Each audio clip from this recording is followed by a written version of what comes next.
Charles J. Whitey Lad was a star on Arthur Hill's track and field team from 1934 to 1938.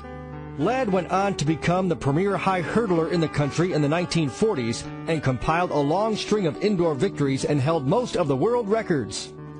Doing research for my book, my sports history book, Glory, I came across Charles Whitey Lad, and he was a quiet, unassuming man, but boy, when he got on the track, he was one of the premier high hurdlers in the state of Michigan.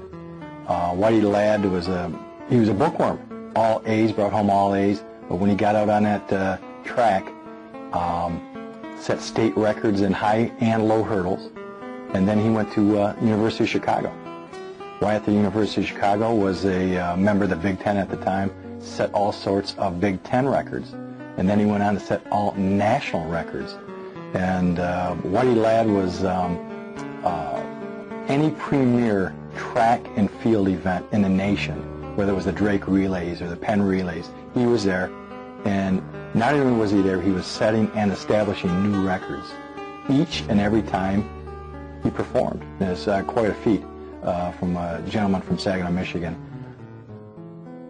He attended Michigan State Normal College, now Eastern Michigan University, from 1938 to 1942 and held the 45-yard hurdle record.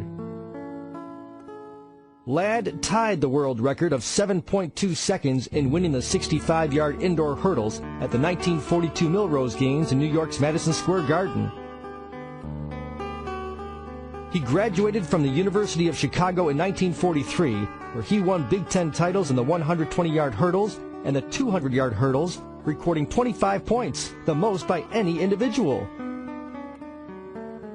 Lad competed and won in the NCAA tournament, Penn and Drake Relays, and either beat or tied the existing records. You don't know whether it's myth or legend. I heard about Whitey Lad. You know, he'd come home from school and he'd jump over automobiles, the hoods of automobiles. Whether that's true, I don't know, but I've heard stories left and right about that from different people. So he was quite a character.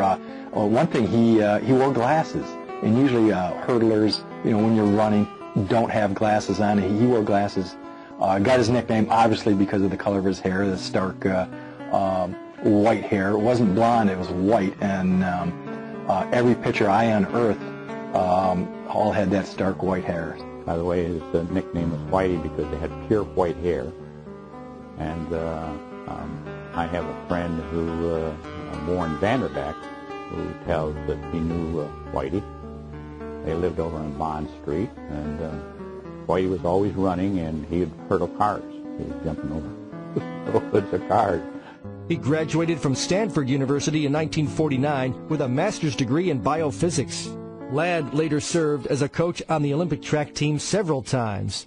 He was inducted into the Arthur Hill Letterwinners Hall of Fame in 1962 and inducted into the Eastern Michigan University Athletics Hall of Fame in 1977. Charles J. Whitey Lad died in 1966 at the age of 46 in Denver, Colorado.